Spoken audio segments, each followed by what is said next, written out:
Welcome back in. Appreciate all of you hanging out with us. We didn't get a lot of time to react to how spectacular Armando Salguero was yesterday on Outkick. So if you had missed that yesterday, we played that in hour 3, and the feedback was so incredible that I wanted to make sure that those of you who get up earlier in the day and might have missed that were able to hear it. You can react at Clay Travis on Twitter. I want to thank you guys as we start off the first hour here on Wednesday. Right now, we are the number 3 sports podcast in America, and we set an all-time record in June, which followed the all-time record for listenership in March, April, May, and then June. And I think we're well on the way to setting another record in July, and that's because of you guys. Been busy at Outkick. Wild. A couple days ago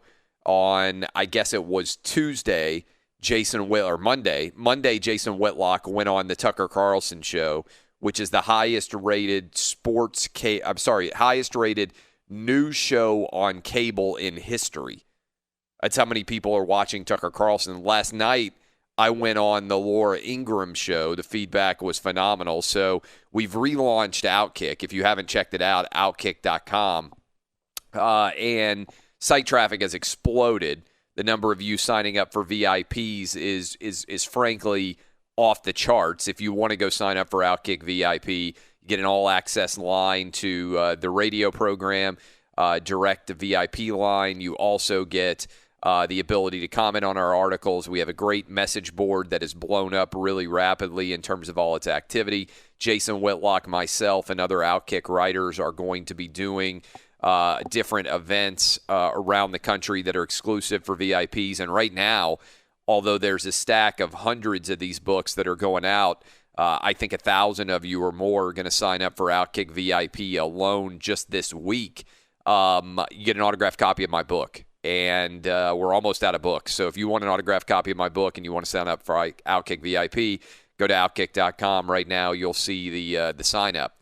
But the amount of support is off the charts. And I think one of the reasons why we were getting so much support is because of interviews like that with Armando Salguero, which you aren't going to hear anywhere else.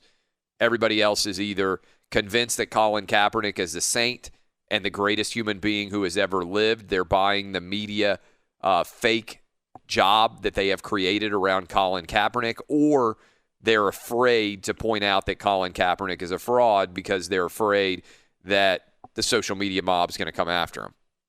I'm not worried about a social media mob. We got our own mob. It's the Outkick Nation. Let me bring in Eddie Garcia, find out what's shaking. Eddie, am I right that MLS is returning? So we got American team sports for men coming back today. Is that right? That is correct, although one of the matches has been called off because some of the players for the Nashville team actually tested positive. Yeah, do we know why they tested positive? Were they out hanging out at the bars and living up their life?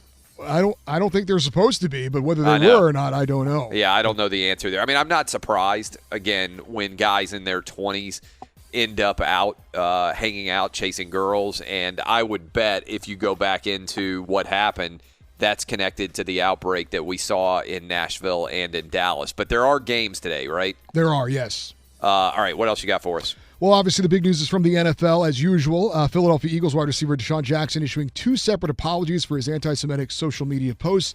Jackson posted a quote attributed to Adolf Hitler and expressed admiration for Louis Farrakhan, who's made several anti-Semitic statements over the years. The Eagles and NFL issued statements calling Jackson's post offensive, harmful, inappropriate, and divisive. The Eagles say that they're evaluating the situation and will take appropriate action. In the NBA, the Washington Wizards announced that star guard Bradley Beal will not participate in the season restart in Orlando because of a right rotator cuff injury. Brooklyn Nets guard Spencer Dinwiddie, who tested positive for COVID-19 last week, has decided not to rejoin his team for the restart, and teammate forward Taurean Prince has also tested positive. So 4 Brooklyn Nets players now are out of the restart. And as I mentioned a moment ago, soccer, MLS postponing the match between the Chicago Fire and Nashville SC after 5 Nashville players tested positive for COVID-19. Now back to Clay Travis and the Geico Outkick the Coverage Studios. Still kind of a big deal that men's team sports will resume today, even if you're not a big MLS fan. And by the way, did anybody see Christian Pulisic? Another goal for him with Chelsea yesterday. I think there's an argument to be made that Christian Pulisic is already the best men's soccer player in the history of the United States. He's only 21 years old. He is an electric talent if you want to watch it. If you haven't been watching him and you're looking for somebody to follow, I'd buy stock in him if I could buy stock in any American athlete right now. I think he's going through the moon, to the moon. It's going to be pretty incredible. I guess going through the moon would be tough. I mean, it'd require like a heavy, boring drilling device to be able to go right through it. What do you guys think about the DeSean Jackson news? What should happen? Should the Eagles release him? What do you think, Danny G?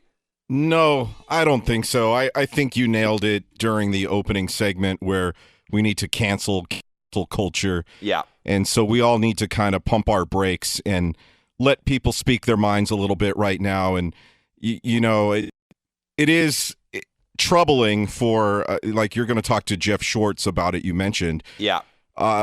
That you can't sit there and think about what you're going to post before you post it. And if DeSean Jackson is authentic with his apology and what he said afterwards, I'm wondering why he didn't think a little bit more about it before he actually posted it. What do you think? I think the most interesting part is comparing the NFL player reaction to DeSean Jackson, who 100% posted something that was anti-Semitic, that was endorsing Hitler effectively and Hitler's opinions about Jews. And yet NFL players have said almost nothing. Drew Brees says he thinks kneeling for the national anthem is disrespectful, and the entire NFL player universe comes undone. Does that seem kind of crazy to you, Dub? I mean, yeah, there's definitely seems to be a little bit of a double standard there, but I'm glad that he's not getting cut or fired because, I mean, cancel culture, I think, is literally my least favorite thing on earth, and that's not an exaggeration. I'm just not a big fan of it at all. I think it's crazy. People are inherently not perfect. Name me one perfect person who's never made a mistake. I'm glad Deshaun Watson is going to keep his job, I think. DeSean Jackson. I think I crossed you over there. Yeah, sorry about that. But yeah. Be a lot bigger story, by the way, if Deshaun Watson had done it. Big story. I don't know if he'd be getting that big contract he's wanting after Patrick Mahomes. But yeah, definitely not a smart thing to say here by DeSean Jackson. What do you think, Eddie? Is this a cautiously optimistic, at least if you want to take a positive side here, that the cancel culture did not get DeSean Jackson, or is that a function of just an aberration? What do you think? I think it's just an aberration. It is amazing, as you have pointed out and others have, that the backlash against Drew Brees and nothing is being said at all about DeSean Jackson. I haven't seen a single NFL player rip DeSean Jackson. No one certainly of note. None of the voices that were the loudest against Drew Brees have said anything, and it's absolutely amazing. It is certainly ironic that DeSean Jackson posts these things, and oh, by the way, the general manager and the owner of the Philadelphia Eagles, his bosses essentially, are Jewish, and it just, I mean, if they want to get rid of him, it's their business. They want to keep him, it's their business as well, as far as I'm concerned. When we come back, we'll dive into some craziness that's going on already in the NBA bubble. They have already arrived down there, and we'll talk a little bit more about the return of sports. Plus, Jeff Schwartz, former NFL player and also a Jewish person, will talk with us. Outkick the coverage with